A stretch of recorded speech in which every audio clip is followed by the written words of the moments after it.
आज से हमारा स्टार्ट होने जा रहा है क्लास 10th कंप्यूटर में चैप्टर नंबर 7th। और ऑलरेडी बहुत सारे चैप्टर्स कंप्लीटेड हो गए हैं। यूनिट नंबर सेकंड हमारा चल रहा है। Unit number first, fourth and fifth already completed है। यूनिट नंबर सेकंड कंप्लीट होने वाला है एंड लास्ट बचेगा यूनिट नंबर थर्ड। ठीक है, ये हमारा जो चैप्टर है इसका नाम है फंक्शन एवं सब routine, types of function, calling of function. ठीक है, बट इस चैप्टर को स्टार्ट करने से पहले मैं 1 मिनट का टाइम लूंगा और आप सभी को कुछ बताना चाहता हूँ। ठीक है, आप सभी के निरंतर फीडबैक कंप्यूटर के क्लास से रिलेटेड, हमारे जो टेक्निक है पढ़ाने के उससे रिलेटेड, नोट से संबंधित जो हम आपको ऑनलाइन प्रोवाइड कराते हैं और उसके साथ साथ जिससे हम आपको पढ़ाते हैं। ठीक है, ये सभी जो फीडबैक हैं वो आप सभी के निरंतर आते रहते हैं। और हाँ, हम उस फीडबैक का जरूर से आपका हेल्प करते हैं। जो भी डाउट रहता है उसको हम सॉल्व करते हैं एंड आपके कमेंट्स का रिप्लाई भी करते हैं। ठीक है, तो बहुत ही अच्छा लगा आप सभी के ये पॉजिटिव जितने भी फीडबैक हैं, और मैक्सिमम पॉजिटिव फीडबैक रहते हैं और डाउट रहते हैं तो उनको सॉल्व करने में भी बहुत अच्छा लगता है। एंड सभी एक एक कमेंट्स को टीम पढ़ती है और उसके साथ साथ जो भी आपका कमेंट रहता है उन पे रिप्लाई करती है। ठीक है, so thank you for everything. ठीक है, आप सभी के सपोर्ट्स के लिए, आप सभी जो भी स्टूडेंट्स जहाँ से भी जुड़े हैं, जिस डिस्ट्रिक्ट से भी जुड़े हैं, जिस सिटी से भी जुड़े हैं, ठीक है, सभी को दिल से धन्यवाद। और आज हम चलेंगे अपने चैप्टर नंबर 7th की तरफ।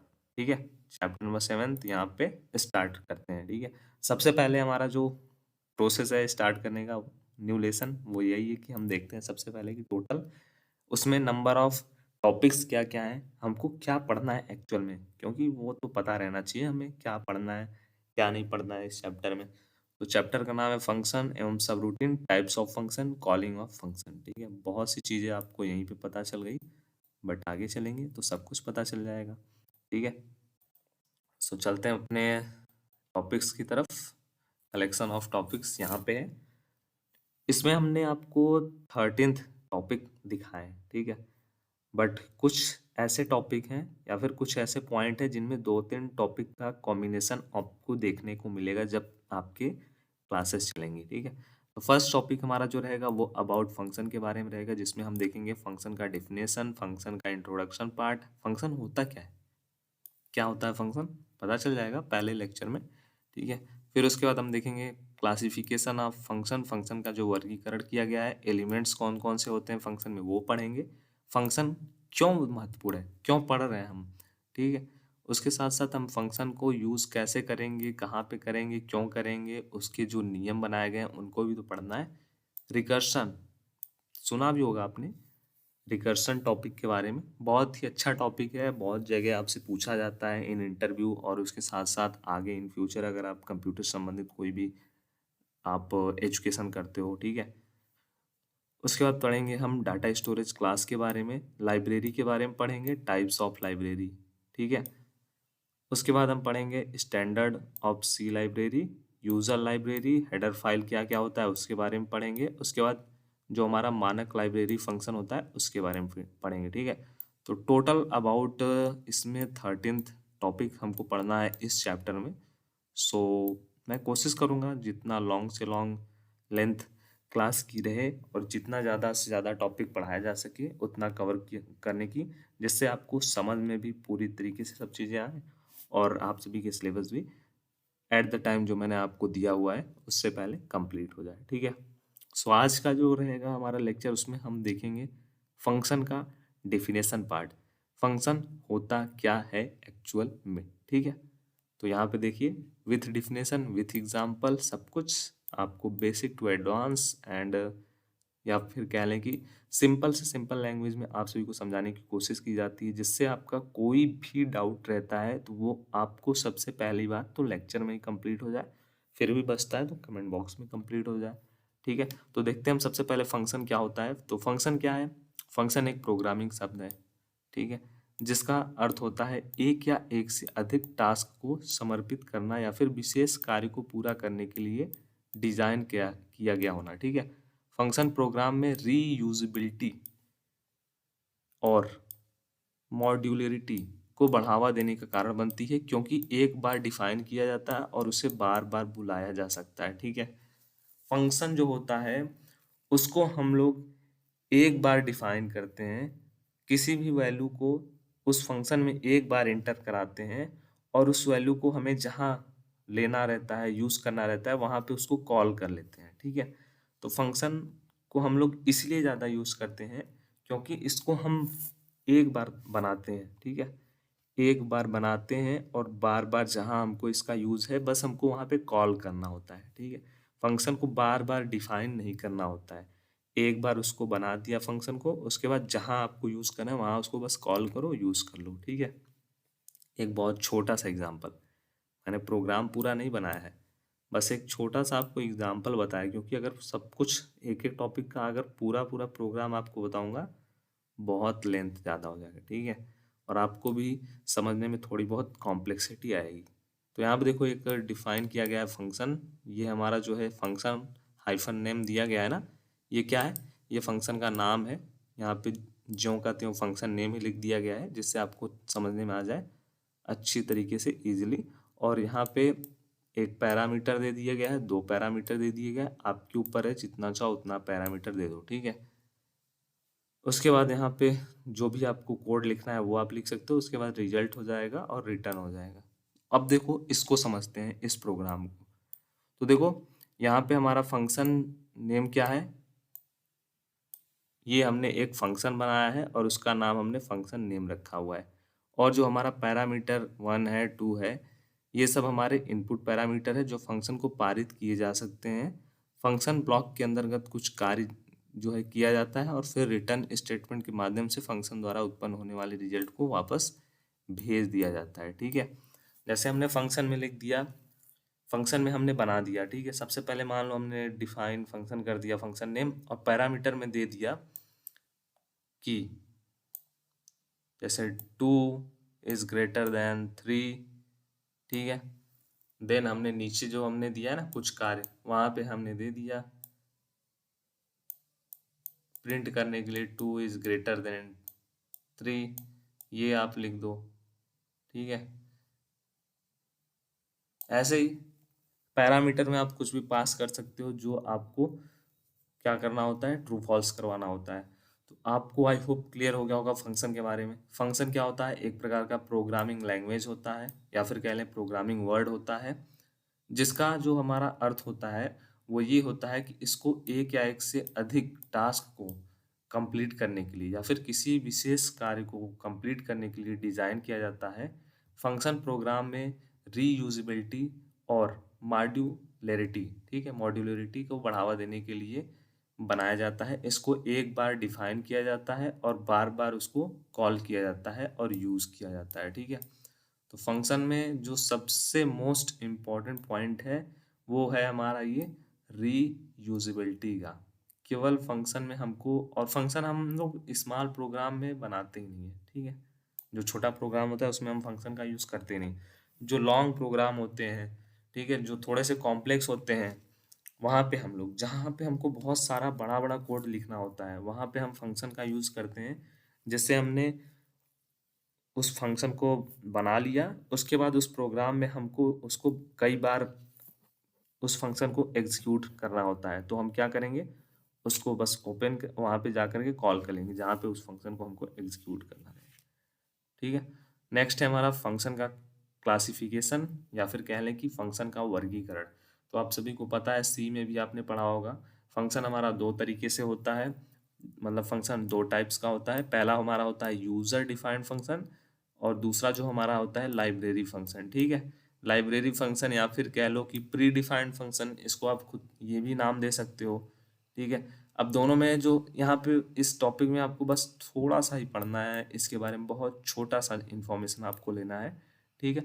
तो जो हमारे यूजर के द्वारा बनाए गए फंक्शन होते हैं वो यूजर डिफाइंड फंक्शन होते हैं, जैसे मेन फंक्शन, ये एक प्रकार का यूजर डिफाइंड फंक्शन है। और वे फंक्शन जो सी कंपाइलर के साथ मिलते हैं, इन्हें लिखने की आवश्यकता नहीं होती है, ठीक है। जैसे देखो यहाँ पे ये सब हमारे क्या होते हैं, लाइब्रेरी फंक्शन। तो जो हमारा प्री डिफाइंड फंक्शन होता है वो हमको पहले से ही सिस्टम के द्वारा या फिर कह लें कि जो हमारा कंपाइलर होता है जो हमारे प्रोग्राम को कंपाइल करता है उसमें ये पहले से ही दिया गया होता है, ठीक है। बस हमको इसको यूज़ करना होता है, हमको इसको डिफाइन नहीं करना होता है, बस हमको जहाँ पे इसकी आवश्यकता होती है वहाँ पे हमको यूज़ करना होता है। जैसे देखो यहाँ पे है प्रिंट एफ। प्रिंट एफ का हम लोग क्या करते हैं यूज़, प्रिंट करने के लिए करते हैं। इसको हमको डिफाइन करने की आवश्यकता पड़ती है, नहीं पड़ती है। स्कैन एफ हमको जब वैल्यू गेट करना होता है, लेना रहता है, तब हम करते हैं। गेट कैर, पुट कैर, ये सब फंक्शन का यूज़ हम लोग करते हैं, ठीक है। अगर आपने इन सब टॉपिक्स के बारे में नहीं पढ़ा है तो आप सब एक बार रिवाइज कर लेना चैप्टर 2 और 3, उसमें ये सब टॉपिक्स मिल जाएंगे आपको फंक्शन के बारे में। प्री डिफाइंड फंक्शन क्या होते हैं, यूजर डिफाइंड फंक्शन क्या होते हैं, उसके बारे में आपको उसमें बताया है मैंने बहुत ही एक्सप्लेन करके। इसीलिए आपको इस चैप्टर में, इस टॉपिक में केवल बहुत छोटी सी जानकारी चाहिए थी कि फंक्शन का जो क्लासिफिकेशन है वो 2 पार्ट में किया गया है। पहला कौन सा है, प्री डिफाइंड फंक्शन, दूसरा होता है हमारा user defined function. Pre defined function को हम लोग लाइब्रेरी फंक्शन कहते हैं। यूजर डिफाइंड फंक्शन मतलब जो हम लोग अपने यूज के लिए प्रोग्राम के अंतर्गत बनाते हैं, क्रिएट करते हैं, वो फंक्शन यूजर डिफाइंड फंक्शन के अंतर्गत आते हैं, ठीक है। जैसे हम मेन बनाते हैं किसी भी प्रोग्राम में, कुछ भी बना सकते हैं। जैसे मेरा नाम हर्ष है तो मैं अपने हर्ष नाम का एक फंक्शन बना सकता हूँ, ठीक है। तो ये क्या हो गया, ये हो गया यूजर डिफाइंड फंक्शन। क्यों, क्योंकि मैंने इसमें खुद से अपना नाम रखा है और ये फंक्शन मैंने खुद के लिए बनाया है, खुद से बनाया है, ठीक है। और जैसे हमने ये printf हो गया, तो ये printf फंक्शन हम नहीं बना सकते हैं खुद से। क्यों, क्योंकि ये पहले से ही बना हुआ है, बस हमको यूज़ करना है। और इसका जो यूज़ होता है किस लिए होता है, प्रिंट करने के लिए होता है, ठीक है। बट इसका यूज़ तो किसी ने अभी तक कुछ डिक्लेयर नहीं किया है। ये पहले से ही तो किसी ने नहीं बनाया है कि इसका हम लोग यूज़ करके प्रोग्राम की वैल्यू को लेंगे या कुछ ऐसा करेंगे। तो इसका पहले से ही हमें पता नहीं है, इसका हमें पहले से ही पता है। तो आप एक तरीके से ये भी समझ सकते हो कि वो फंक्शन जिनका हमको पहले से यूज़ पता होता है वो लाइब्रेरी फंक्शन होते हैं या फिर प्री डिफाइंड होते हैं, ठीक है। ये सिस्टम द्वारा जनरेटेड होते हैं, ठीक है, कंपाइलर द्वारा जनरेटेड होते हैं। ये हम लोग खुद से बनाते हैं जो हमको यूज़ होता है उसके अकॉर्डिंग। सो आई होप दोनों में मेजर डिफरेंस ज़्यादा कुछ है नहीं। ये कॉन्सेप्ट भी बहुत आपका सेकंड या थर्ड चैप्टर में है, तो इसके बारे में और ज़्यादा आपको डिटेल्स चाहिए तो आप उसको चेकआउट कर लीजिएगा चैप्टर को, उसमें क्विक रिवीजन कर लीजिएगा एक बार। जो हमारा नेक्स्ट लेक्चर है उसमें हम देखेंगे एलिमेंट्स ऑफ फंक्शन के कौन कौन से एलिमेंट्स होते हैं, ठीक है। उसके बाद नेक्स्ट टॉपिक की तरफ चलेंगे, इंपॉर्टेंस ऑफ फंक्शन। तो ऐसे ही जल्दी से हम कवर कर लेंगे। और आपका कोई डाउट रहता है तो कमेंट बॉक्स आप सभी के लिए है, ठीक है। एक एक कमेंट्स हमारी टीम रीड करती है एंड उसके अकॉर्डिंग आपकी रिप्लाई करती है, ठीक है। So thank you for watching. जय हिंद, जय भारत, वंदे मातरम, धन्यवाद। सो क्लास 10th के सभी स्टूडेंट्स का आप सभी का इस क्लास में वेलकम है। और बेसिकली हमारा क्लास 10 कंप्यूटर में चल रहा था चैप्टर नंबर 7th। और इससे पहले के कुछ चैप्टर्स कंप्लीटेड हो गए थे, बेसिकली सभी चैप्टर्स कंप्लीटेड हो गए थे इसके पहले के। और चैप्टर नंबर 12th से लेकर के 15th और 14th तक जितना भी है उसको भी कंप्लीट कर दिया गया, ठीक है। सो इस चैप्टर का जो हमारा फर्स्ट नंबर लेक्चर था उसमें हमने देखा था about definition of function and classification of function, ठीक है। फंक्शन के वर्गीकरण के बारे में एंड उसके साथ साथ फंक्शन का जो डिफिनेशन था उसके बारे में देखा था, ठीक है। तो आज का जो हमारा टॉपिक रहने वाला है वो रहने वाला है एलिमेंट्स ऑफ फंक्शन। फंक्शन में कौन कौन से एलिमेंट्स होते हैं, या फिर हिंदी में कह लें कि फंक्शन में कौन कौन से तत्व विद्यमान होते हैं, या फिर कह लें कि फंक्शन में कौन कौन से तत्व अवेलेबल होते हैं, ठीक है। किन किन तत्वों से मिलकर के हमारा फंक्शन एक बनता है, ठीक है। तो सी में जो होते हैं फंक्शन के कई तत्व होते हैं और उनका जो यूज़ है एंड उनकी जो डिफिनेशन है वो आप सभी को यहाँ पर इस लेक्चर में बताए जाएंगे, ठीक है। प्रीवियस लेक्चर को आप मिस किया है अगर आपने, तो प्रीवियस टॉपिक्स को देखने के लिए जरूर से प्लेलिस्ट को चेक कीजिएगा। एंड आप सभी के निरंतर फीडबैक कमेंट्स अबाउट क्लास के रिगार्डिंग आ रहे थे, तो उसके लिए आप सभी के जो भी पॉजिटिव बहुत सारे अपडेट और पॉजिटिव बहुत सारे फीडबैक थे, तो आप सभी को thank you for it. And जो हमारा फंक्शन का एलिमेंट्स है वो हमारा फर्स्ट नंबर एलिमेंट्स है हमारा फंक्शन का डिक्लेरेशन, ठीक है। कि हमको सबसे पहले फंक्शन को क्या करना होता है, सबसे पहले हमको फंक्शन को डिक्लेयर करना होता है, ठीक है। तो जो हमारा फर्स्ट स्टेप होता है वो होता है फंक्शन का पहला तो उसकी डिक्लेरेशन होती है, जिसमें फंक्शन का नाम, उसके पैरामीटर्स की सूची और उसके रिटर्न का जो टाइप होता है यह हमें बताना होता है कि फंक्शन कैसा दिखेगा और इसका उपयोग किया जाएगा, ठीक है। तो फंक्शन का डिक्लेरेशन देखिए यहाँ पे किया गया है, एक एग्जांपल भी आपको साथ में बताया गया है फंक्शन का डिक्लेरेशन का किस प्रकार डिक्लेरेशन किया जाता है। तो यहाँ पे देखिए इंटीजर टाइप का है, ठीक है, उसका नाम ऐड है, उसके बाद int A and int B, ठीक है। तो इसके अंतर्गत सबसे पहले देखो यहाँ पे दिया गया है फंक्शन का नाम दे दिया गया है यहाँ पे।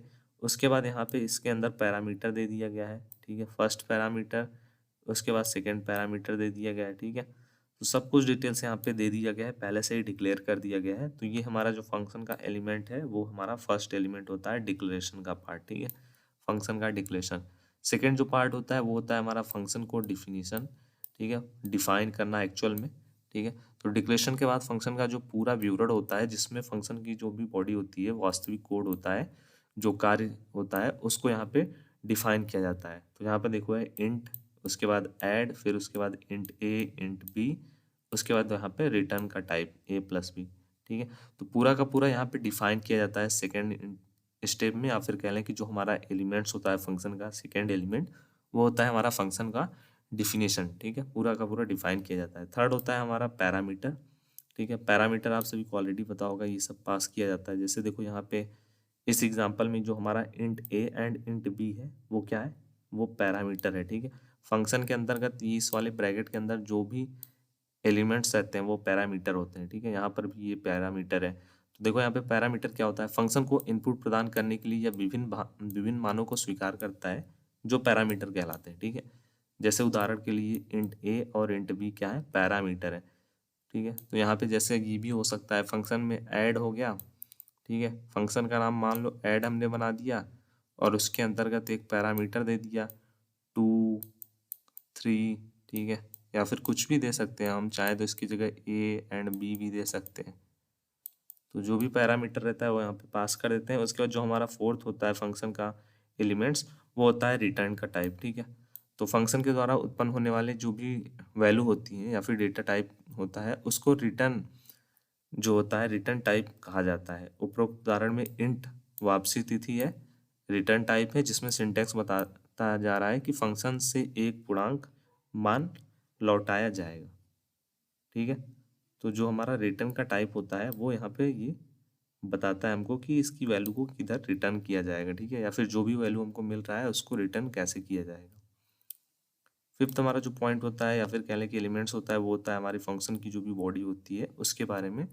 तो यह ब्लॉक को ये बताता है कि फंक्शन के जो कोड होते हैं उसकी आकस्मिक रूप से विश्लेषण करता है, और यह दिखाता है कि फंक्शन किस प्रकार से हमारा वर्क करता है, एक्चुअल में फंक्शन का वर्क क्या होता है, वो हमारा फंक्शन का जो पार्ट होता है उसमें हमको पता चलता है, ठीक है। 6 नंबर होता है हमारा इसका एलिमेंट्स, फंक्शन को कॉल करना। तो फंक्शन को प्रोग्राम में बुलाने की प्रक्रिया को ही फंक्शन को कॉल करना कहा जाता है। इसमें फंक्शन का नाम और उसके जो भी यूज़ होते हैं वो पैरामीटर दिए जाते हैं, ठीक है। जैसे देखो यहाँ पे दिया गया है int result is equal to, यहाँ पे दे दिया गया इक्वल टू ऐड, एंड उसके बाद यहाँ पे ये पैरामीटर दे दिया गया है, ठीक है।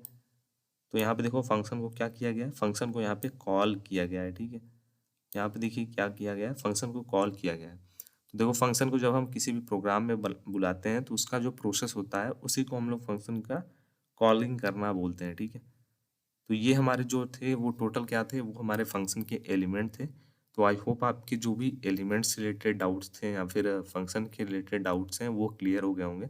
फिर भी आपका कोई डाउट है तो आपका डाउट इसलिए हुआ होगा क्योंकि आपने इन दो टॉपिक को मिस किया होगा, फंक्शन का जो भी क्लासिफिकेशन था या फिर कह लें वर्गीकरण, एंड फंक्शन की डिफिनीशन, ठीक है। तो इनको अगर आपने मिस किया तो वॉच कीजिएगा प्लेलिस्ट से, एंड कमेंट्स में अपनी फीडबैक जरूर से दे देना। सो क्लास 10th कंप्यूटर में हमारा चल रहा था चैप्टर नंबर 7th, और चैप्टर नंबर 7th हमारा है फंक्शन के बारे में एंड सब रूटीन के बारे में, ठीक है। तो फंक्शन के बारे में हमने first second and third lecture में या फिर कह लें first second and third topic में हमने बहुत सारे डिटेल्स देख लिए थे अबाउट फंक्शन क्या होता है, उसके वेरिएबल्स सॉरी उसके कौन कौन से फंक्शन के वर्गीकरण हैं, ठीक है, या फिर कह लें फंक्शन के कौन कौन से एलिमेंट्स है वो भी आपको बताया गया था। सो आज का जो टॉपिक है वो इम्पोर्टेंट ही नहीं मोस्ट इम्पॉर्टेंट है, क्योंकि आपसे इससे रिलेटेड बहुत सारे क्वेश्चन पूछे जाते हैं। ये कॉन्सेप्ट भी बहुत ही आप सभी के लिए इजी है एंड उसके साथ साथ ये यूज़फुल भी है, ठीक है, क्योंकि इसमें हम देखने वाले हैं फंक्शन के कौन कौन से इंपॉर्टेंस होते हैं, ठीक है, फंक्शन का महत्व क्या होता है एक्चुअल में। तो बहुत ही ज़्यादा इम्पोर्टेंट टॉपिक है, एंड उसके बारे में थोड़े बहुत कॉन्सेप्ट हैं, और ये जो कॉन्सेप्ट हैं वो आपको अत्यंत समझ में आएंगे इतना आपको इजी वे में समझाने वाला हूँ, और नोट्स के थ्रू आप पढ़ोगे एक बार तो आपको ये 100% ईजी हो जाएगा। ठीक है, तो आप सभी के निरंतर फीडबैक आते रहते हैं, कमेंट्स आते रहते हैं क्लास से रिलेटेड, तो उसके लिए बहुत बहुत थैंक यू। आप सभी के कमेंट्स जो होते हैं वो 101% पॉजिटिव होते हैं अबाउट लाइक आप सभी को ये यूज़फुल नोट्स है, यूज़फुल क्लास है, सब कुछ। तो नोट्स के लिए एक चीज़ बोलना चाहूँगा कि आपको नोट्स जो है स्क्रीनशॉट ले सकते हो, एंड उसके साथ साथ अगर आपको नोट्स प्रिपेयर करना है तो आपको जो टॉपिक समझ में नहीं आ रहा है या फिर किसी भी टॉपिक में जो आपको इम्पोर्टेंट पॉइंट लग रहा है या फिर आपको खुद से उसके बारे में कुछ लिखना चाहते हो, तो आप हेडिंग डालो और उसके बारे में एक थोड़ा सा पॉइंट ले लो जिससे आप क्विक रिवीजन कर सको। Otherwise you can take screenshots. ठीक है, तो चलिए देखते हैं अबाउट इम्पोर्टेंस ऑफ फंक्शन। तो फर्स्ट जो हमारा इम्पोर्टेंस होता है वो होता है हमारा री यूज एबिलिटी। ठीक है, री यूज एबिलिटी जो होता है इसका मतलब ये होता है कि फंक्शन को हम लोग क्या कर सकते हैं, री यूज कर सकते हैं। ठीक है, एक बार उसको हम लोग डिक्लेयर करके उसके बाद second time we can use. ठीक है, many times you can use, जितनी बार हम चाहते हैं उतनी बार यूज कर सकते हैं। ठीक है, तो जो हमारा फंक्शन होता है उसको बार बार उपयोग किया जा सकता है, जिससे जो हमारा कोड होता है उसको पुनः प्रयोग करना सरल होता है। एक बार बनाई गई फंक्शन को अनेक स्थानों पर बुलाकर समस्याओं का समाधान करना जो होता है संभव होता है, और बड़े जो प्रोग्राम होते हैं वो सुनिश्चित रूप से हम इसको चला सकते हैं। ठीक है, तो जैसे हमने कोई भी एक बना दिया, यहाँ पे कोई भी फंक्शन जैसे बनाया जाता है, तो हम किसी भी फंक्शन को जैसे कोई हम प्रोग्राम बना रहे हैं, वो प्रोग्राम हमारा क्या है, वो प्रोग्राम हमारा लॉन्ग प्रोग्राम है। ठीक है, तो उसमें अगर हमने एक बार कोई फंक्शन बना दिया, ठीक है, जैसे हमने कोई ऐड का फंक्शन बना दिया। ठीक है, ऐड का हमने फंक्शन बना दिया। ठीक है, अब हमको जहाँ पे क्या करना रहेगा, जहाँ पे ऐड करने का वर्क रहेगा वहाँ पे हम केवल इसको कॉल करेंगे। ठीक है, कॉल ऐसे किया जाता है जैसे मैंने आपको यहाँ पे लिखा हुआ है, तो बस हमको कॉल करना रहेगा। ठीक है, बार बार हमको फंक्शन को क्रिएट करने की नीड नहीं है, केवल हमको एक बार उसको क्रिएट करना है, डिक्लेयर करना है, डिफाइन करना है। उसके बाद वहाँ जहाँ पर भी हमको उस प्रोग्राम में इस फंक्शन की आवश्यकता होगी हम वहाँ पे कॉल करेंगे, और पुनः जो हमारा कोड रहेगा वो यूज़ हो जाएगा और ये कॉल हो जाएगा वहाँ पे। ठीक है, तो फंक्शन जो होता है उसका सबसे जो मोस्ट इम्पॉर्टेंट पॉइंट ये है, रीयूजेबिलिटी। ठीक है, एक बार उसको डिक्लेयर करो, एक बार डिफाइन करो, बार बार उसको यूज़ करो जहाँ पर उसकी आवश्यकता है। ठीक है, तो ये हमारा फर्स्ट पॉइंट है। सेकंड पॉइंट क्या है, मॉड्यूलरिटी। ठीक है, मॉड्यूलरिटी क्या होता है, फंक्शन कोड को मॉड्यूल्स में विभाजित करने में मदद करता है, जिससे प्रोग्राम सुरक्षित और व्यावसायिक बनाए रखा जा सकता है। हर फंक्शन को उसके कार्य के आधार पर एक विशेष हिस्सा होता है वो पूरा करता है, और इन मॉड्यूल्स को मिला करके एक प्रोग्राम बनता है पूरा का पूरा। ठीक है, तो एक जब हम कोई लॉन्ग प्रोग्राम बनाते हैं तो उसमें हम लोग क्या करते हैं, जो भी कई फंक्शन के कोड होते हैं उनको हम लोग कई पार्ट में डिवाइड कर देते हैं। ठीक है, उससे क्या होता है, उससे हमारा जो प्रोग्राम होता है वो सुरक्षित हो जाता है और थोड़ा स्ट्रक्चर वे में होता है, जिससे हमको देखने में भी अच्छा लगता है, और उसके साथ साथ वो जो होता है स्टेप बाय स्टेप रहता है। तो मॉड्यूलरिटी इस प्रकार वर्क करता है। ठीक है, तो फर्स्ट पॉइंट हमारा क्या है फंक्शन के इंपॉर्टेंस में, फर्स्ट है हमारा रीयूजेबिलिटी। एक बार उसको डिफाइन करो, बार बार जहाँ भी हमको यूज़ करना है वहाँ पे उसको कॉल करो। सेकेंड है हमारा मॉड्यूलरिटी, उसमें क्या होता है फंक्शन का जो भी कोड होता है उसको हम लोग मॉड्यूल्स में कई पार्ट में डिवाइड कर देते हैं, जिससे हमारा जो प्रोग्राम होता है वो उसका सिक्योरिटी रीजन से हम लोग ये करते हैं, जिससे हमारा प्रोग्राम जो सिक्योर होता है और उसके साथ साथ जो भी उसके कार्य होते हैं वो पूरा करता है। ठीक है, तो बहुत सारे जो मॉड्यूल्स होते हैं उनको मिला करके, जो हमारे कई पार्ट में प्रोग्राम होते हैं उनको मिला करके एक पूरा पूरा का पूरा क्या होता है प्रोग्राम बनता है। थर्ड पॉइंट क्या है हमारा, कोड की सुरक्षा। ठीक है, तो जो हमारे फंक्शन होते हैं उसको कोड को संरचित और धाराप्रद बनाती है, जिससे कोड को समझना और उसे बदलना आसान होता है। एक फंक्शन में आगे बदलाव करने से उसका प्रभाव केवल उसी फंक्शन पर होता है, और इससे पूरे प्रोग्राम को प्रभावित नहीं होने देता है। ठीक है, तो जिस फंक्शन में हमको चेंज करना है उस फंक्शन में हम केवल चेंजेस करते हैं, जिससे हमारे और भी जो भी प्रोग्राम्स होते हैं, कोड्स होते हैं, उन पर किसी भी प्रकार का कोई भी इशू नहीं होता है, उनमें किसी भी प्रकार के चेंजेस नहीं होते हैं। जैसे हमने कोई ऐड का फंक्शन बनाया है। ठीक है, ऐड का हमने कोई फंक्शन बनाया है। ठीक है, तो ऐड के अंदर अगर हम इस फंक्शन के अंदर जो भी प्रोग्राम रहेगा या फिर जो भी कोड रहेगा उसके अंदर अगर चेंज करेंगे तो केवल यही चेंज होगा, इसी फंक्शन के अंदर चेंज होगा, बाकी और जगह पे कहीं भी चेंजेस नहीं होंगे। ठीक है, नेक्स्ट है हमारा वही कोड का रीयूजेबिलिटी। फंक्शन की जो भी कोड होती है उनको हम लोग रीयूज़ कर सकते हैं, जिससे हमारे जो भी प्रमुख अंश होते हैं पुनः उपयोग किए जा सकते हैं। ये भी सेम का सेम पॉइंट है, थोड़ा सा बस इसमें चेंजेस है।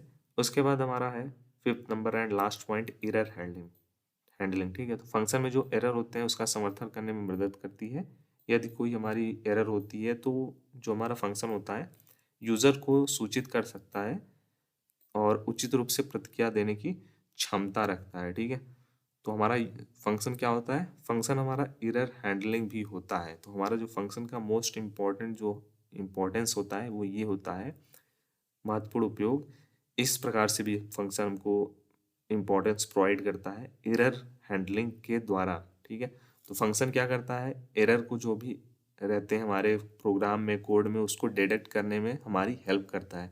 किसी भी प्रकार की एरर होती है तो हमको क्या करता है, यूज़र को वो नोटिफाई कर देता है कि हाँ, यहाँ पर इस प्रोग्राम में या फिर इस कोड में या फिर इस फंक्शन के इस लाइन में एरर है, जिससे हम उस एरर को अपने द्वारा सॉल्व कर सकें।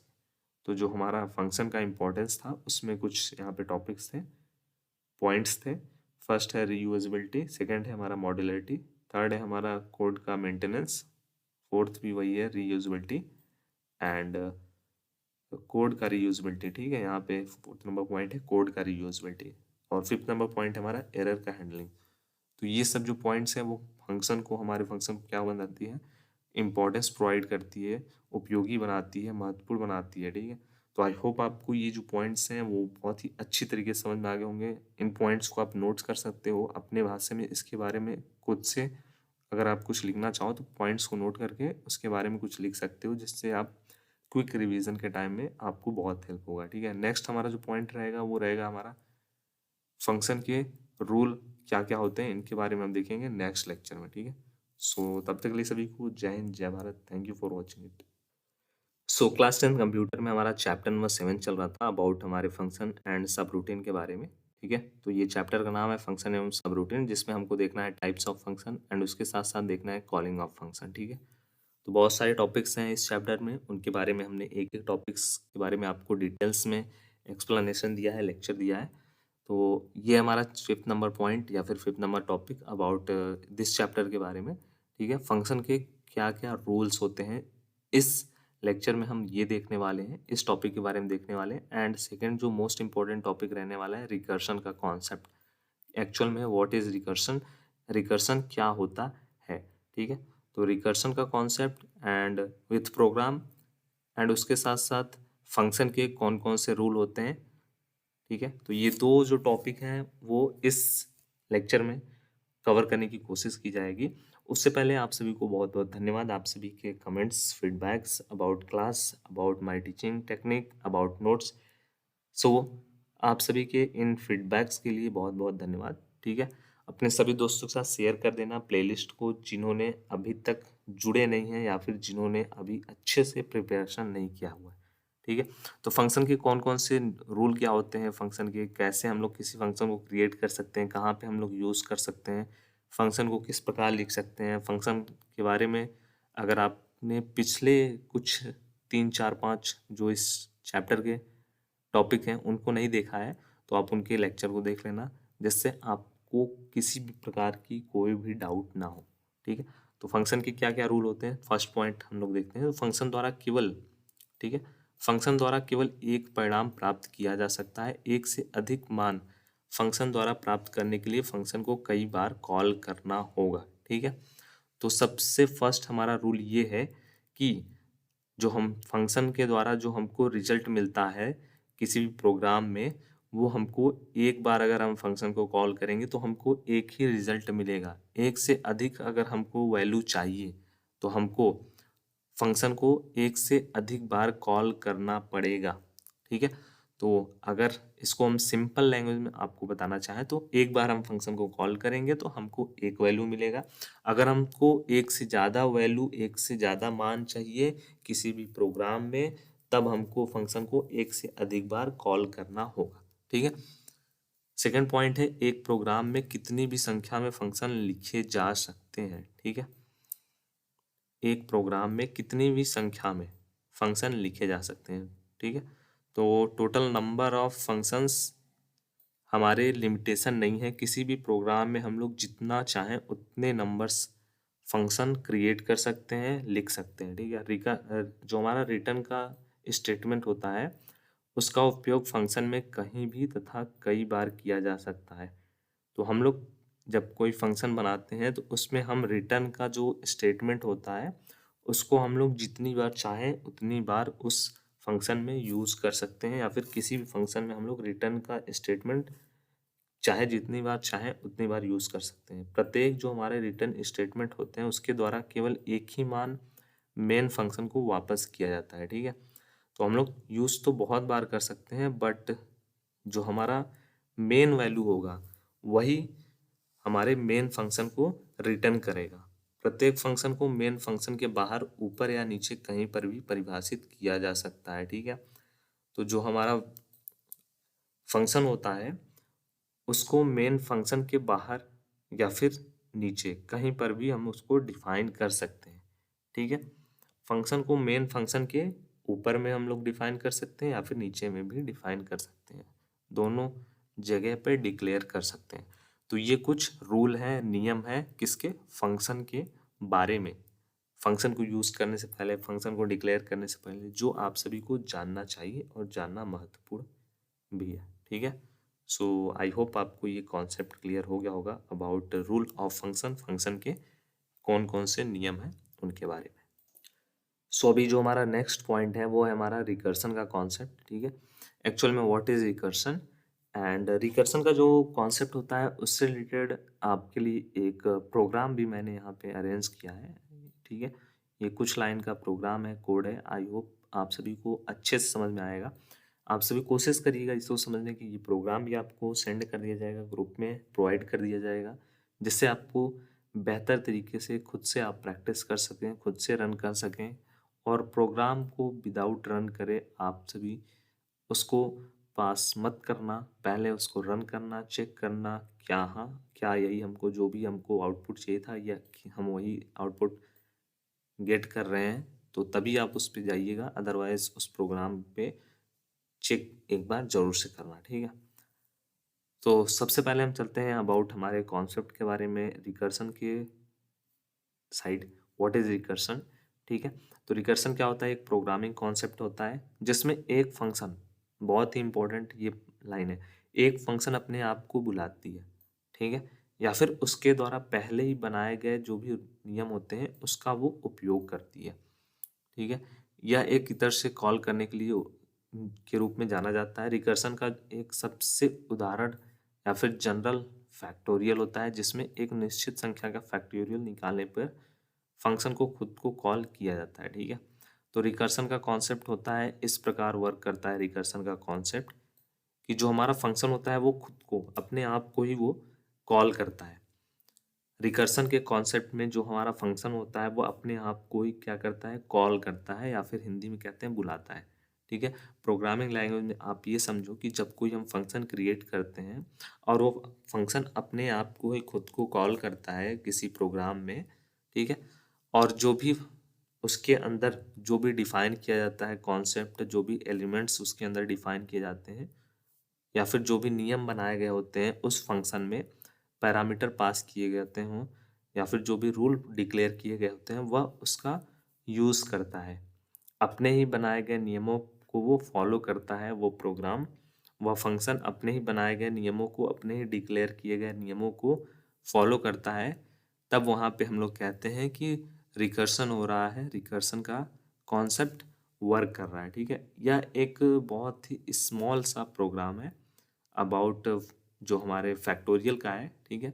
लेकिन यह बेस्ड किस पे है, यह बेस्ड है हमारा रिकर्सन के कॉन्सेप्ट पे, और ये हमारा क्या है, फैक्टोरियल का एक जो है प्रोग्राम बनाया गया है आपके लिए, ठीक है। तो ये क्या है आप सभी को पता है, हमारा हेडर फाइल है, ये हमारा रिकर्सिव फंक्शन है। फिर इंड टाइप का एक फैक्टोरियल बनाया गया है जिसके अंतर्गत पैरामीटर हमारा इंट में n, ठीक है, पास कर दिया गया है। तो 0 या 1 पे हमको क्या करना है, फैक्टोरियल को चेक करना है, जिसका फैक्टोरियल क्या होता है, 1 होता है, 0 एंड 1 का, ठीक है। तो यहाँ पे हमने क्या किया, यहाँ पे हमने इफ स्टेटमेंट लगाया यहाँ पे, और उसके अंदर यहाँ पे देखिए इंट में यन हमने डिक्लेयर किया है, ठीक है। तो यन में हमने क्या कर दिया गया, असाइन कर दिया है, ठीक है। डबल वैल्यू इक्वल टू 0 कर दिया गया है। और दूसरे में हमने चेक करा लिया है कि अगर यन जो है हमारा 1 की इक्वल है, तब हमने कर दिया है, ठीक है। तो 2 कंडीशन हमने इसके अंदर पास किए हैं इफ़ में, ठीक है। तो यहाँ हम देखो, सबसे पहले यहाँ पे हेडर फाइल है, फिर यहाँ पे एक इन टाइप का फैक्टोरियल बनाया गया है जिसमें वह पैरामीटर पास किया गया है इंट n। फिर उसके बाद हम चेक कर रहे हैं 0 या 1 का फैक्टोरियल, जो कि हमको पता है 1 होता है। फिर हमने इफ़ में एक कंडीशन पास किया यन की जो वैल्यू है, इफ़ यदि 0 हो या फिर 1 हो, ठीक है। तो हमारा जो फैक्टोरियल है वो यन होता है, तो हम जो वैल्यू रिटर्न करेंगे, रिटर्न मतलब ऊपर जाएगा ये वैल्यू, वो 1 जाएगा। फिर उसके बाद हमने यहाँ पे एल्स कर दिया कि अगर यह हमारा रन ना हो, अगर हमारा इफ़ वाला पार्ट जो है वो रन ना हो, तब हमारा एल्स वाला पार्ट रन होता है, आप सभी को पता है। तब हमारा रिटर्न में क्या जाएगा, n फैक्टोरियल n-1, ठीक है। ये हमारा जाएगा मान, ठीक है। फिर यहाँ पे देखो हमारा फंक्शन है, वो यहाँ पे हमारा कॉल होता है, डिक्लेयर होता है। इनपुट हमारा क्या है, इंटीजर टाइप का है, और ये नम है, ठीक है। नंबर को हमने शॉर्ट फॉर्म में नम कर दिया है। तो यहाँ पे हमारा क्या होगा, यहाँ पे हमको एक वैल्यू मिलेगी कि कृपया एक नंबर दर्ज करें, ठीक है। ये हमने कंडीशन लगा दिया है। फिर उसके बाद हमारा यही जो फंक्शन है वो बार बार खुद को कॉल करेगा, ठीक है, काउंट करेगा फैक्टोरियल, फिर उसके बाद फिर नंबर, फिर उसके बाद फैक्टोरियल। तो इस प्रकार हमको यहाँ पे रिटर्न यहाँ पे हम प्रोवाइड कर देंगे। तो टोटल जो हमारा प्रोग्राम है उसको यहाँ पे थोड़ा सा थ्योरेटिकल पार्ट में भी आपको दिया गया है। इस प्रोग्राम में जो हमारा फैक्टोरियल है फंक्शन, वो रिकर्सिव फंक्शन n का फैक्टोरियल का गणना करता है, ठीक है। यहाँ पे देखिए पैरामीटर में n दिया गया है। मेन जो हमारा फंक्शन होता है उसमें एक संख्या के लिए कॉल किया जाता है। यहाँ पे देखिए मेन फंक्शन है और उसमें एक इनपुट नंबर दे दिया गया है, इसके लिए वो कॉल करता है और जो हमारा रिजल्ट होता है उसको प्रिंट किया जाता है। इसमें ये भी आपको दिया गया है नोट कि इस प्रोग्राम को समझने के लिए आप अपने एक C++ कंपाइलर का उपयोग करके चला सकते हैं, और एक संख्या को हमको इनपुट कराना हो गया, फिर उसके बाद हमको फैक्टोरियल का रिजल्ट मिलेगा, वैल्यू मिल जाएगा, ठीक है। तो रिकर्सन का फंक्शन या फिर कह लें रिकर्सन का कॉन्सेप्ट इस प्रकार वर्क करता है। आई होप आपको रिकर्सन से संबंधित अगर डाउट है तो आप कमेंट करिएगा, मैं आपके लिए एक दो प्रोग्राम इसके और ला दूंगा। कॉन्सेप्ट आपको पता रहना चाहिए, तभी आपके जो भी डाउट हैं वो क्लियर होंगे। फिर भी डाउट है तो कमेंट बॉक्स में ड्रॉप करना अपने कमेंट्स को। समझ में नहीं आया फिर भी आप बताना, समझ में आ गया फिर भी आप मुझे वहाँ पे बता देना, जिससे मैं आपको इस के बारे में और बेहतर जानकारी दे सकूँ, ठीक है। सो आई होप नेक्स्ट जो हमारा रहेगा लेक्चर वो रहेगा हमारा डेटा स्टोरेज क्लासेस, ठीक है। ये जो हम डेटा को स्टोर करते हैं उस उसके कौन कौन से क्लासेस हैं उनके बारे में हम देखेंगे, वो कितने टाइप्स के हैं उनके बारे में हम देखेंगे। और इसके प्रीवियस कॉन्सेप्ट के बारे में हमने देखा हुआ था, टॉपिक देखा हुआ था इम्पोर्टेंस ऑफ फंक्शन। उससे पहले हमने टॉपिक पढ़ा हुआ था अबाउट एलिमेंट्स ऑफ फंक्शन। उससे पहले हमने पढ़ा हुआ था क्लासिफिकेशन ऑफ फंक्शन। उसके पहले हमने पढ़ा था डेफिनेशन ऑफ फंक्शन, ठीक है। तो इस चैप्टर के इतने टॉपिक कवर हो चुके हैं।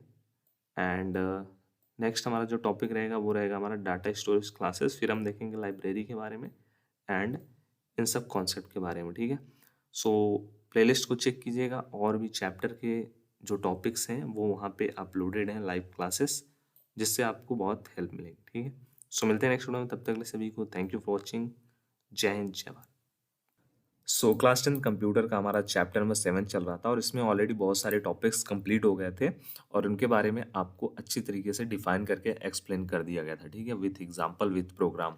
सो अगर आपने उन टॉपिक्स को लेक्चर्स को मिस किया है लाइव क्लासेस को, सो आपको प्लेलिस्ट ओपन करना है। प्लेलिस्ट आपको लेटेस्ट ओपन करना है इस ईयर का, उसमें आपको 83 एबव 90 एबव क्लासेस देखने को मिलेंगी।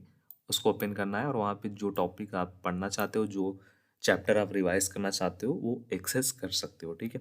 बाकी आपके फीडबैक्स कमेंट्स अबाउट क्लासेस के बारे में मैं निरंतर पढ़ता रहता हूँ, और सभी पॉजिटिव फीडबैक आप सभी के द्वारा दिए जा रहे हैं related class. So that's why thank you for it. And जो हमारा आज का टॉपिक रहने वाला है वो रहने वाला है डेटा स्टोरेज क्लासेस के बारे में। हमारे जो डेटा स्टोरेज जो हम लोग करते हैं उसके कौन कौन से क्लास होते हैं, कितने टाइप्स के होते हैं, किस प्रकार किस डेटा टाइप को किस प्रकार के डेटा स्टोरेज क्लास में हम लोग यूज़ करते हैं स्टोर करने के लिए, वो भी हम यहाँ पे समझेंगे। ठीक है, तो सी हमारा प्रोग्रामिंग लैंग्वेज होता है, उसमें डेटा स्टोरेज जो क्लासेस होते हैं वो विभिन्न प्रकार के होते हैं। ठीक है, विभिन्न प्रकार के स्टोरेज स्थानों को परिभाषित करती है, जिनमें मेमोरी कैसे और कहाँ रखी जाए या डिसाइड किया जाता है। ठीक है, तो 4 टाइप्स के मेनली हमारे डेटा स्टोरेज क्लास होते हैं। फर्स्ट हमारा जो डेटा स्टोरेज क्लास है वो होता है ऑटोमेटिक डेटा स्टोरेज क्लास। ठीक है, तो जो हमारा ऑटोमेटिक डेटा स्टोरेज क्लास होता है उसका उपयोग लोकल वेरिएबल्स, इस पॉइंट को आप नोट करना सबसे पहले, जो हमारे ऑटोमेटिक डेटा स्टोरेज क्लास होते हैं उनका उपयोग लोकल वेरिएबल्स, ठीक है, के लिए किया जाता है। लोकल वेरिएबल क्या होता है और ग्लोबल वेरिएबल क्या होता है, इसके बारे में आपको थोड़ा सा मैं बता दे रहा हूँ। अगर आपने इस टॉपिक को नहीं पढ़ा है तो ये चैप्टर 1 में आपको या चैप्टर 2 में मिल जाएगा, उसको आप जरूर से चेकआउट कर लेना। सो जो हमारा लोकल वेरिएबल्स क्या होता है, लोकल वेरिएबल्स वे वेरिएबल्स होते हैं जो हम लोग अगर किसी फंक्शन के अंदर उसको डिक्लेयर करते हैं, किसी फंक्शन के ब्लॉक के अंतर्गत उसको लिखते हैं, तो ये उस फंक्शन के ब्लॉक के अंदर ही काम करेगा, उसके बाहर यह नहीं होता है। ठीक है, और ग्लोबल में क्या होता है, ग्लोबल दोनों प्रकार से हम उसको एक्सेस कर सकते हैं। ठीक है, तो इसमें डिफ़ॉल्ट स्टोरेज जो हमारा क्लास होता है, इसलिए आमतौर पर हमें इसकी स्पष्ट स्पेसिफिकेशन की आवश्यकता नहीं होती है। ठीक है, तो 2-3 मेन पॉइंट आपको हर एक टाइप के बारे में नोट करना है। तो इसका जो मेन पॉइंट है, इसका जो सबसे इम्पॉर्टेंट कॉन्सेप्ट है ये है कि जो हमारा ऑटोमेटिक डेटा स्टोरेज क्लास होता है उसका उपयोग हम लोग लोकल वेरिएबल के लिए करते हैं और इसमें डिफ़ॉल्ट स्टोरेज क्लास होता है। ठीक है, यह एक प्रकार का डिफ़ॉल्ट होता है। डिफ़ॉल्ट मतलब अगर किसी चीज़ को स्टोर करना है तो वो डायरेक्ट सबसे पहले इसी में हो जाता है स्टोर, इसी प्रकार के स्टोरेज क्लास में होता है, ये डिफ़ॉल्ट होता है। ठीक है, इसीलिए डिफ़ॉल्ट होने की वजह से इसकी जो स्पेसिफिकेशन होती है उसको हमको डिटेलिंग करने की नीड नहीं होती है। जैसे देखो यहाँ पे एक एग्जांपल बताया गया है ऑटो। ठीक है, ऑटोमेटिक को हमने शॉर्ट शॉर्ट में यहाँ पे ऑटो करते हैं, इंट कर दिया गया है। ठीक है, डेटा टाइप और एक्स। ठीक है, ऑटोमेटिक डेटा संग्रहण वर्ग, या फिर कह लें ऑटोमेटिक डेटा स्टोरेज क्लास इसको बना दिया गया। सेकेंड हमारा टाइप होता है रजिस्टर। रजिस्टर को जो हम लोग रजिस्टर डेटा संग्रहण वर्ग या फिर कह लें रजिस्टर स्टोरेज क्लास। ठीक है, तो जो हमारा रजिस्टर स्टोरेज क्लास होता है उसका उपयोग केवल उन लोकल वेरिएबल्स के लिए किया जाता है जिन्हें रजिस्टर में रखा जा सकता है। ठीक है, अगर रजिस्टर उपलब्ध हैं तब, ताकि वो तेजी से एक्सेस किया जा सके। ठीक है, तो रजिस्टर डेटा स्टोरेज क्लास में हम लोग केवल इसका उपयोग हम लोग उन लोकल वेरिएबल्स के लिए करते हैं जिसके अंतर्गत हमें रजिस्टर मिलता है या फिर जिन्हें रजिस्टर में रखा जा सकता है, ताकि हम लोग उसको क्या कर सकें, जल्द से जल्द एक्सेस कर सकें। ठीक है, तो इसका जो मेन बेनिफिट्स होता है वो ये होता है कि रजिस्टर डेटा स्टोरेज क्लास में अगर हम लोग स्टोर करते हैं तो उसको हम लोग जल्दी से एक्सेस कर लेते हैं, फास्ट एक्सेस कर लेते हैं। उसका जो रीज़न होता है वो ये होता है कि इन्हें हम लोग क्या करते हैं, रजिस्टर में रख सकते हैं। ठीक है, सो यहाँ पे देखो रजिस्टर इसका कर दिया गया डेटा टाइप इंट, और उसके बाद यहाँ पे वैल्यू, जैसे फर्स्ट में वैल्यू एक्स दिया था यहाँ पे वैल्यू वाई दे दिया गया है। ठीक है, ये आपके लिए बस थोड़ा छोटा सा एक एग्जाम्पल है, थोड़ा बहुत आपको देख करके थोड़े बहुत कॉन्सेप्ट को क्लियर किया जा सके। ठीक है, तो ये हमारा एग्जाम्पल है, शॉर्ट एग्जाम्पल। फिर उसके बाद थर्ड नंबर हमारा जो स्टोरेज का क्लास है वो होता है हमारा स्टैटिक स्टोरेज क्लास। ठीक है, हिंदी में बोलते हैं स्टैटिक डेटा संग्रहण वर्ग।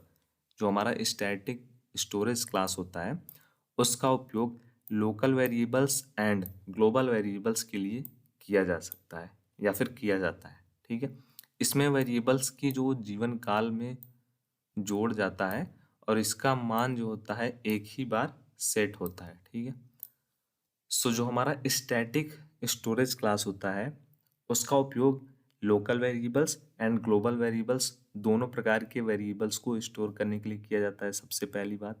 ठीक है, सो इसमें जो होता है, इससे क्या होता है कि इससे वेरिएबल्स की जो भी टाइम पीरियड्स होती हैं उसको ऐड कर दिया जाता है, और इसका जो वैल्यू होता है एक ही बार सेट किया जाता है। ठीक है, जैसे यहाँ पे देखो दिया गया स्टोरेज इंट, उसके बाद ऐसे वैल्यू यहाँ पे दे दिए गए जेड, ऐसे इसको डिक्लेयर करते हैं। और उसके बाद जो हमारा लास्ट डेटा टाइप है, सॉरी जो हमारा सबसे लास्ट स्टोरेज क्लास है का टाइप है, वो है हमारा एक्सटर्न स्टोरेज क्लास। सो हमारा जो एक्सटर्न स्टोरेज क्लास होता है उसका वर्क क्या होता है, और इसको हम लोग कहाँ पे कैसे किस प्रकार डेटा को स्टोर करने के लिए यूज़ करते हैं। सो हमारा जो एक्सटर्न स्टोरेज क्लास होता है उसका उपयोग हम लोग ग्लोबल वेरिएबल्स के लिए करते हैं। ठीक है, जो हमारा स्टैटिक स्टोरेज क्लास है उसका हम लोग use local variables and global variables के लिए करते हैं, बट जो हमारा एक्सटर्न स्टोरेज क्लास होता है उसका use only for global variables के लिए हम लोग करते हैं, जिन्हें एक फाइल से अन्य फाइलों में उपयोग किया जा सकता है। ठीक है, एक फाइल से दूसरे फाइल में हम लोग इसका यूज़ कर सकते हैं। और इसको हम लोग कैसे डिक्लेयर करते हैं, एक्सटर्न सबसे पहले हम लोग स्टोरेज क्लास का टाइप बताते हैं, फिर उसके बाद डेटा का टाइप बताते हैं, और यहाँ पे अपना जो डेटा होता है उसको डिक्लेयर कर देते हैं। ठीक है, तो इस प्रकार से इसका डिक्लेरेशन का वर्क होता है, डिक्लेरेशन का प्रोसेस होता है। तो ये जो 4 टाइप्स हैं वो हमारे डेटा स्टोरेज क्लासेस के हैं।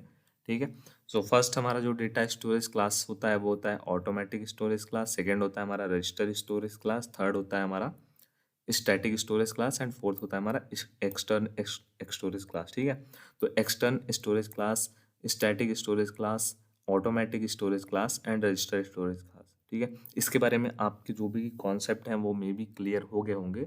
इसमें कुछ कुछ पॉइंट्स हैं, बहुत ही छोटे छोटे छोटे पॉइंट्स हैं, उनके बारे में आपको थोड़ा बहुत एक बार ध्यान देना है कि किस स्टोरेज क्लास में या फिर किस इस प्रकार के जो किस टाइप के स्टोरेज क्लास की क्या इम्पोर्टेंस है।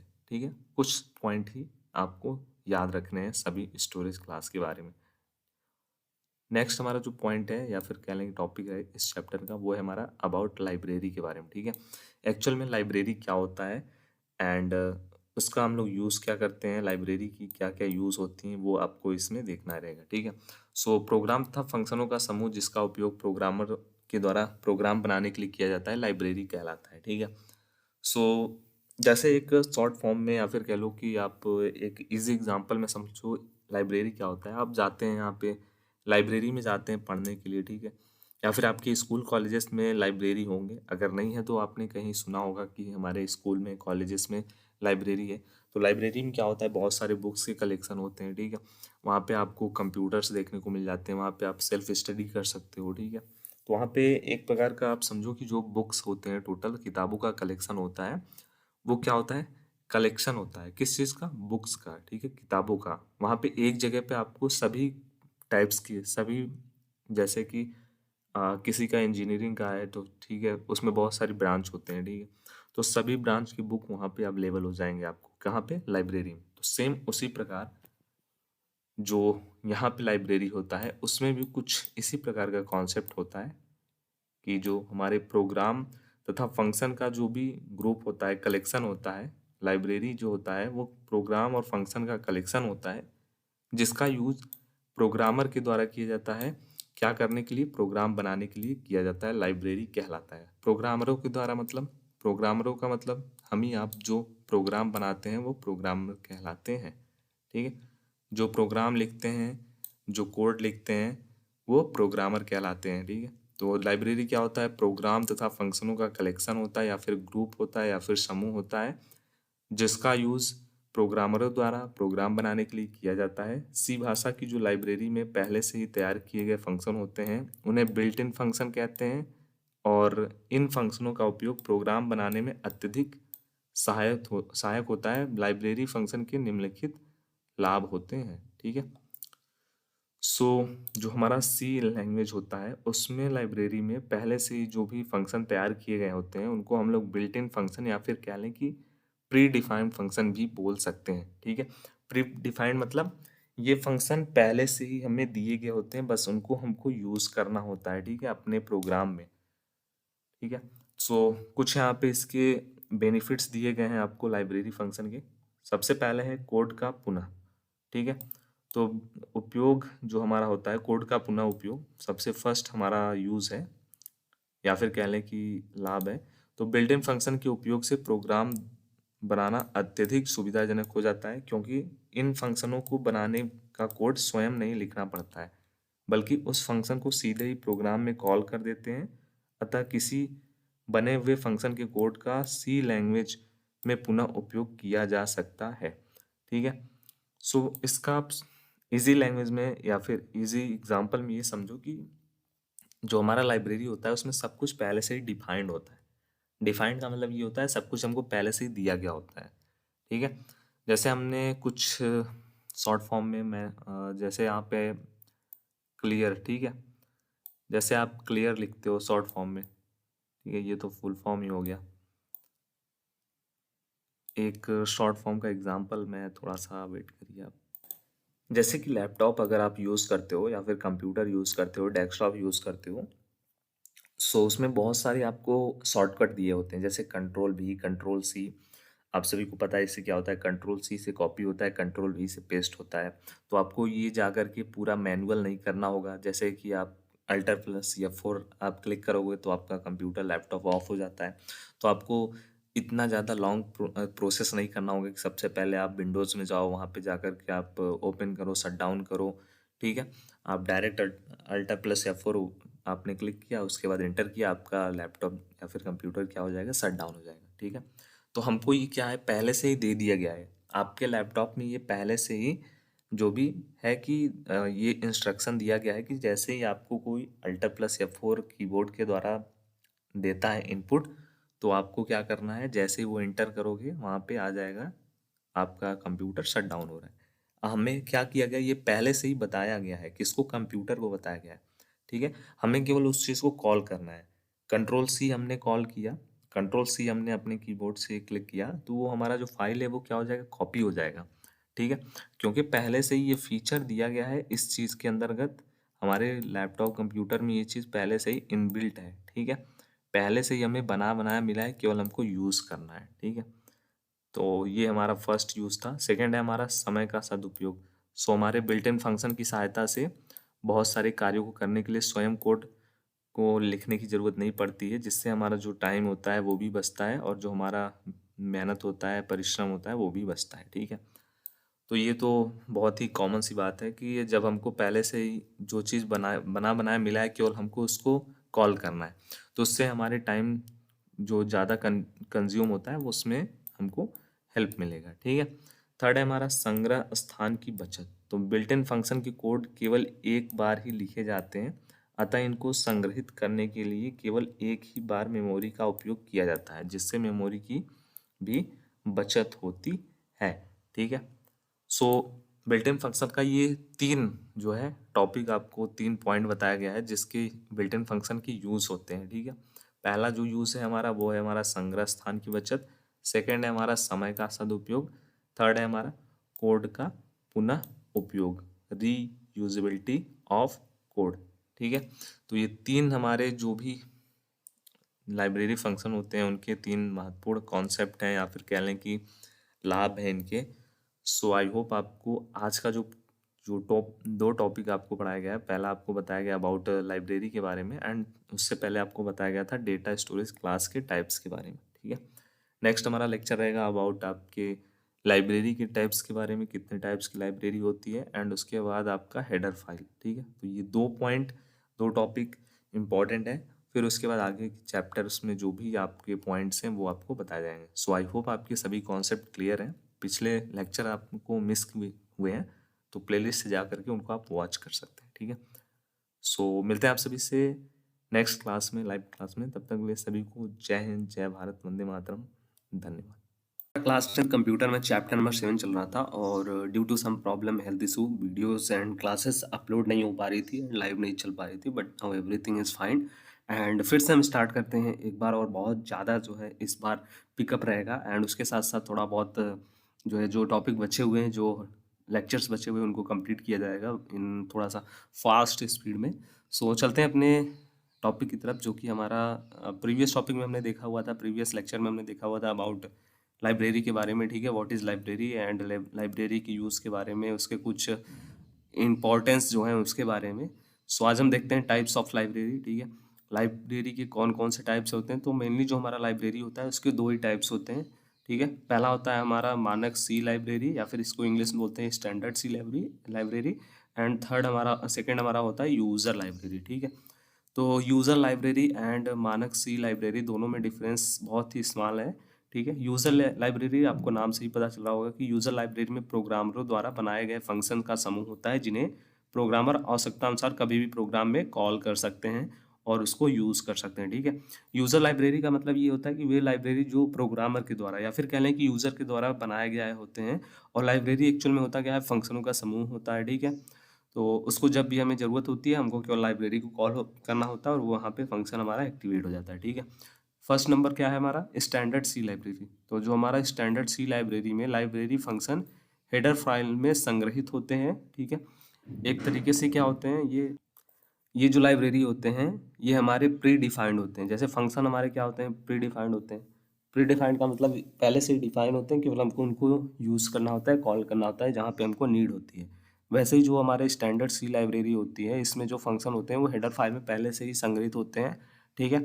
बस हमको क्या करना होता है, सी कंपाइलर के साथ हमको ये मिलता है, ठीक है। इसमें मानक सी लाइब्रेरी फंक्शन के प्रकार, कोड एवं प्रोटोटाइप संग्रहित होते हैं। इन फाइलों का विस्तार जो होता है .h होता है, ठीक है। जो हमारे स्टैंडर्ड मतलब जो हमारे प्री डिफाइंड लाइब्रेरीज होते हैं उनके लास्ट में हमको .h टाइप में देखने को मिलता है, ठीक है। बस इसी के बारे में थोड़ा सा जो है आगे आपको पढ़ना रहेगा, जिसमें आपको बहुत सारे प्री डिफाइंड या फिर कह लें स्टैंडर्ड सी लाइब्रेरी के बारे में पढ़ना रहेगा। जो हमको पढ़ना रहेगा इस हेडिंग में, header file, about header file, ठीक है। तो हेडर फाइल क्या होता है, किसी भी प्रोग्राम में आपको पता होना चाहिए, क्योंकि ये बहुत ज़्यादा यूज़फुल होता है। और किसी एक सिंगल प्रोग्राम को भी आप बनाते हो तो उसमें हेडर फाइल रहता है। विदाउट हेडर फाइल प्रोग्राम ही आपका नहीं स्टार्ट होता है इन सी, ठीक है। तो वो फाइल जिसमें बिल्ट इन फंक्शन परिभाषित होते हैं, ठीक है, उन्हें हेडर फाइल कहते हैं। इन हेडर फाइल को प्रोग्राम में संलग्न करने के लिए इंक्लूड डायरेक्टरी का उपयोग किया जाता है। सी भाषा में जो भी प्रमुख हेडर फाइल होते हैं वो आपको कुछ इस टाइप में यहाँ पे दिए गए हैं। जैसे यहाँ पे alloc dot H, conio dot H, assert dot H, ठीक है, बायोस डॉट एच। मैंने आपको क्या बताया था, डॉट एच। जो स्टैंडर्ड है उनके लास्ट में हमको डॉट एच देखने को मिलता है, विस्तारक होता है, ठीक है, डॉस डॉट एच, ठीक है। कुछ जो हेडर फाइल ऐसे हैं जो यूज़ किए जाते हैं आपको अधिकतर प्रोग्राम में, उनके बारे में आपको यहाँ पे दिखाया गया है, बताया गया है। पहला यहाँ पे स्टूडियो डॉट एच, ठीक है।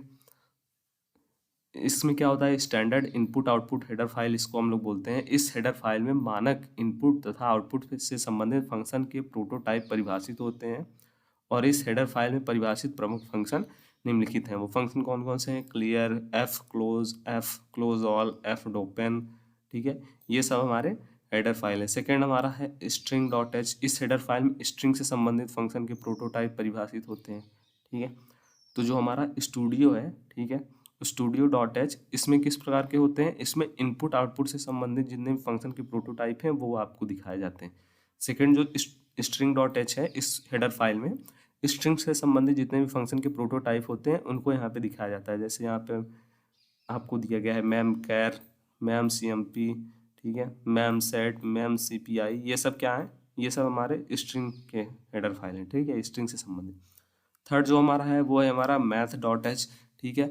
इस प्रकार के हेडर फाइल में जो भी हमारे मैथमेटिकल्स प्रोग्राम्स होते हैं, मैथमेटिकल्स जो भी हमारे प्रोसेस होते हैं, गणितीय क्रिया से संबंधित फंक्शनों के प्रोटोटाइप को परिभाषित करते हैं।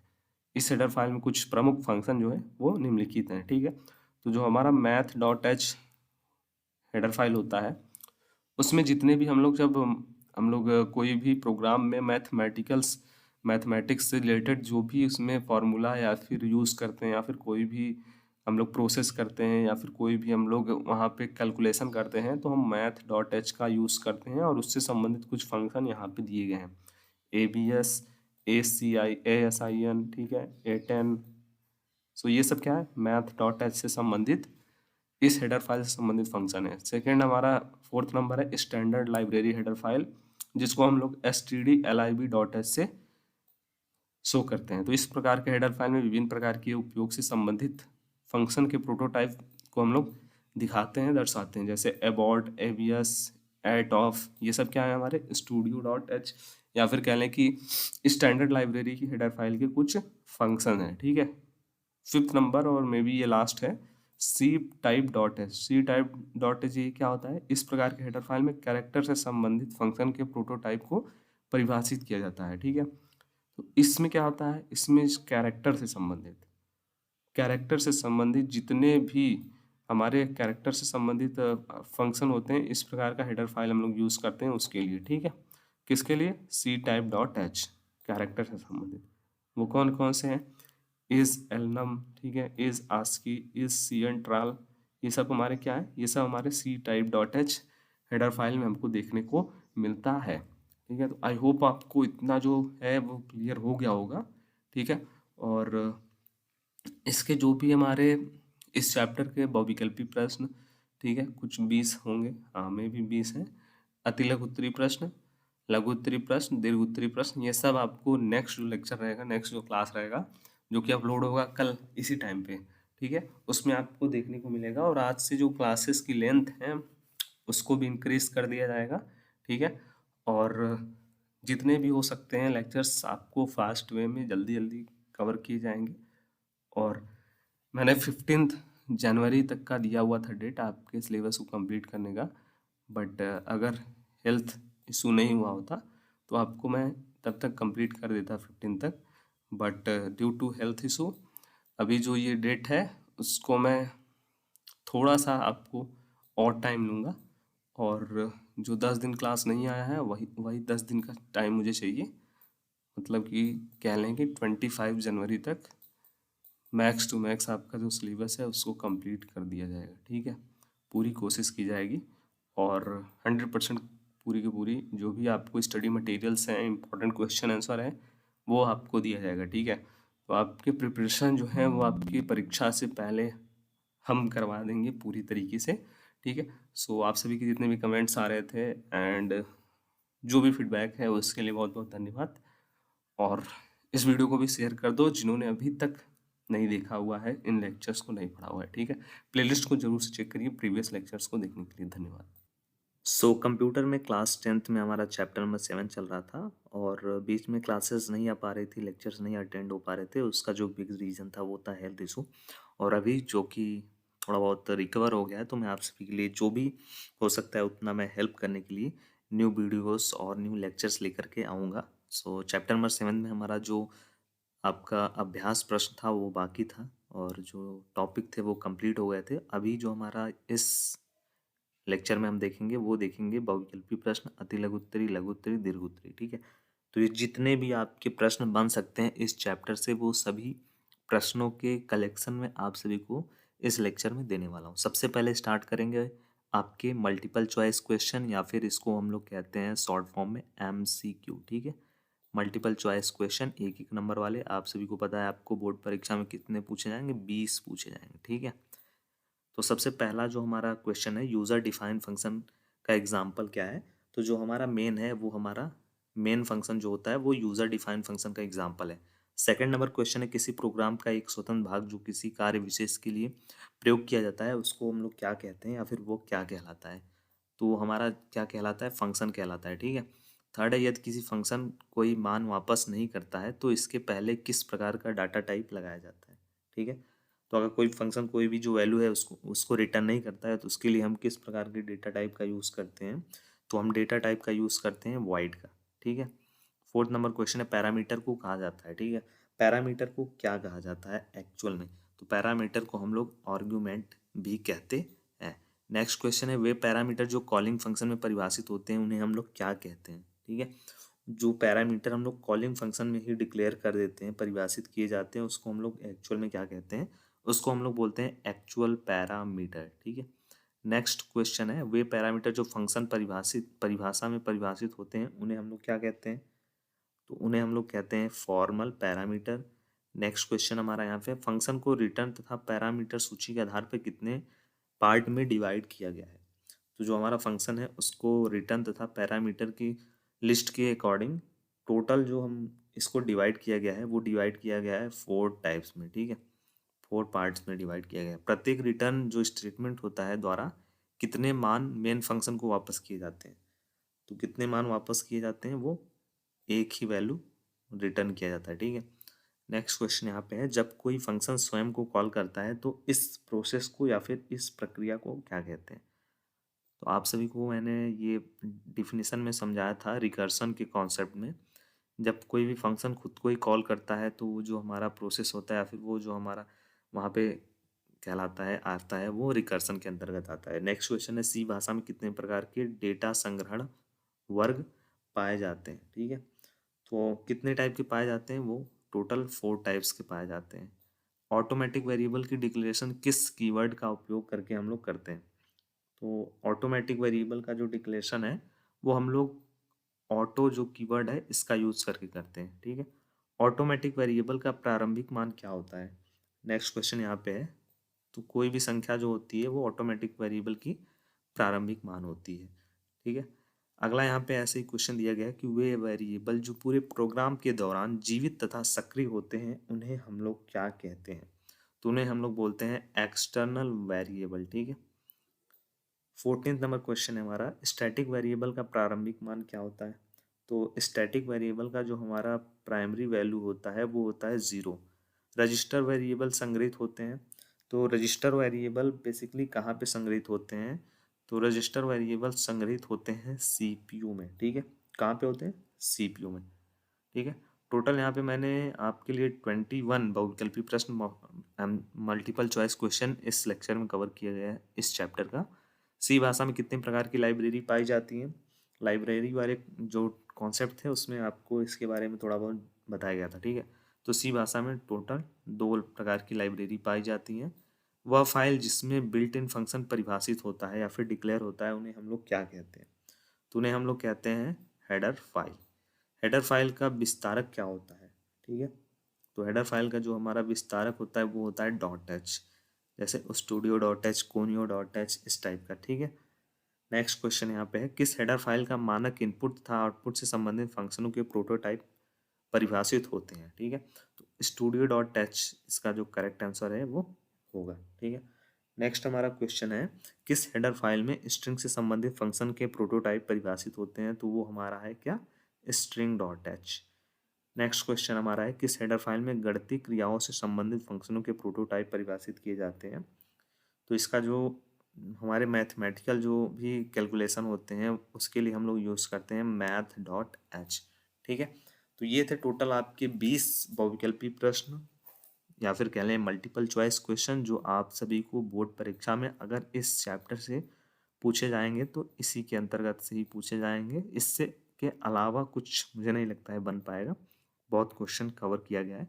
ठीक है, अति लघु उत्तरीय प्रश्न एक एक नंबर वाले रहेंगे जिनका जो आपको आंसर लिखना रहेगा वो भी एक लाइन में ही लिखना रहेगा, बहुत ईजी होते हैं। जैसे फंक्शन किसे कहते हैं, फंक्शन को कितने भागों में वर्गीकृत किया गया है, पैरामीटर किसे कहते हैं, एक्चुअल पैरामीटर किसे कहते हैं, फॉर्मल पैरामीटर किसे कहते हैं। ठीक है, फंक्शन हेडर से क्या आपका तात्पर्य है, फंक्शन बॉडी से क्या तात्पर्य है, ऑटोमेटिक वेरिएबल का डिक्लेरेशन किस प्रकार किया जाता है, एक्सटर्नल वेरिएबल की डिक्लेरेशन किस प्रकार की जाती है, स्टैटिक वेरिएबल को किस प्रकार हम लोग घोषित करते हैं। ठीक है, तो इनका आंसर आपको कहाँ मिलेगा? इनका आंसर आपको मिलेगा इस सभी टॉपिक में। अगर इसके बारे में आपने पढ़ा हुआ है, लाइब्रेरी, डाटा टाइप, रिकर्सन, इन सब में आपको इसका आंसर मिल जाएगा। ठीक है, बहुत ही इजी इजी क्वेश्चंस रहेंगे। ठीक है, ऐसे ही सेम आपके जो हमारे अति लघु उत्तरीय प्रश्न है उसमें है यहाँ पे रजिस्टर वेरिएबल किस प्रकार डिक्लेयर किए जाते हैं, रजिस्टर वेरिएबल को किस प्रकार हम लोग स्टोर करते हैं, रजिस्टर वेरिएबल का प्राइमरी वैल्यू क्या होता है, डेटा जो स्टोरेज हमारा जो होता है वो उससे क्या तात्पर्य है, रिटर्न स्टेटमेंट से क्या उपयोग है। ठीक है, लाइब्रेरी किसे कहते हैं, बिल्ट इन फंक्शन किसे कहते हैं, लाइब्रेरी फंक्शन के 2 लाभ, लाइब्रेरी फंक्शन कितने प्रकार की होती है। ठीक है, बहुत ही इजी क्वेश्चन रहेंगे। ये रहेंगे आपके प्रश्न 2 नंबर वाले या फिर कह लें इसको लघु उत्तरीय प्रश्न, और ये उससे पहले जो बताए गए थे वो थे आपके अति लघु उत्तरीय प्रश्न। ठीक है, तो इस प्रश्न में रहेंगे जैसे दो छोटे छोटे प्रश्न, जैसे 2 छोटे प्रश्नों को एक साथ पूछ लिया जाएगा उसमें लघु उत्तरी में, या फिर थोड़ा बहुत जैसे देखो यहाँ पे है ना, फंक्शन से आप क्या समझते हैं संक्षेप में व्याख्या कीजिए, फंक्शन को परिभाषित कैसे किया जाता है, फंक्शन परिभाषा का प्रारूप बताइए। ठीक है, फंक्शन का क्या लाभ है संक्षेप में समझाइए, एक्चुअल पैरामीटर तथा फॉर्मल पैरामीटर में अंतर बताइए, रिकर्सन किसे कहते हैं इसके प्रमुख लाभ बताइए। तो इसमें टोटल क्या रहेगा, 2 प्रश्नों के आंसर आपको लिखने रहेंगे। ठीक है, तो ज़्यादा से ज़्यादा 2 लाइन या 3 लाइन बस library function, user defined function में डिफरेंस क्या होता है, लोकल तथा ग्लोबल वेरिएबल में अंतर स्पष्ट कीजिए। ठीक है। नेक्स्ट, ऑटोमेटिक तथा स्टैटिक वेरिएबल में डिफरेंस, रिकर्सन का उदाहरण सहित समझाना है आपको। फंक्शन क्या होता है, कितने प्रकार का होता है, इसका उपयोग बताना है। रजिस्टर वेरिएबल का उपयोग बताना है। ठीक है। लाइब्रेरी किसे कहते हैं, लाइब्रेरी फंक्शन के प्रमुख लाभ बताना है आपको। हेडर फाइल किसे कहते हैं, इसका प्रयोग क्या है। ठीक है।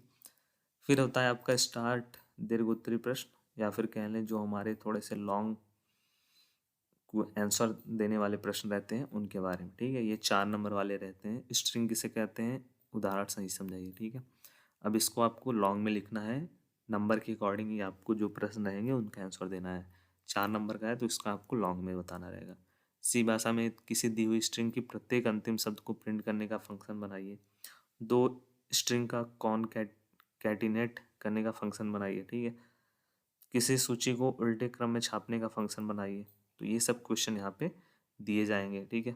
10 और भी क्वेश्चन बनाए गए हैं आपसे सभी के लिए दीर्घ उत्तरी में से। ठीक है। बट जो प्रोग्राम वाले फंक्शन आएंगे मेनली आपके यूनिट फर्स्ट से सी लैंग्वेज से ही आएंगे, जो दीर्घ उत्तरी वाले प्रश्न रहेंगे और लॉन्ग वाले रहेंगे। ठीक है। उसके पीछे का रीज़न ये भी है क्योंकि वो हर साल से पूछा जा रहा है, और जो आपका यूनिट फर्स्ट है उससे दीर्घ उत्तरी प्रश्न आना अनिवार्य है। ठीक है। जो आपका सी का चैप्टर है स्टार्टिंग के 1 2 3 4, उसी में से प्रोग्राम के लिए मैक्सिमम क्वेश्चन पूछे जाते हैं क्योंकि वो आपका बेसिक रहता है, बेसिक से ज़्यादा चीज़ें पूछी जाती हैं। ठीक है। तो क्लास से रिलेटेड और भी बहुत सारे आप सभी के फीडबैक्स हैं, उसके साथ साथ निरंतर जो आप सभी के रहते हैं फीडबैक आते रहते हैं अबाउट क्लास रिलेटेड, उसके लिए बहुत सारे आप सभी को थैंक यू। एंड कमेंट में जो भी आपको लिखना है, जो भी आपको बताना है, और भी कुछ पूछना है तो आप कमेंट में कर सकते हैं, डाउन कर सकते हैं, लिख सकते हैं। और अपने दोस्तों के साथ ऑलरेडी आपने शेयर कर रखा है, सब्सक्राइब कर रखा है। अगर आपको इम्पोर्टेंट चीज़ें लग रही हैं, यूज़फुल हैं, तो ही आप सब्सक्राइब करेंगे। ठीक है। सो नेक्स्ट लेक्चर जो रहेगा वो वन शॉट रहेगा, और नेक्स्ट चैप्टर का रहेगा वो बहुत जल्द आपको मिलेगा नेक्स्ट डे में। ठीक है। तब तक के लिए थैंक यू।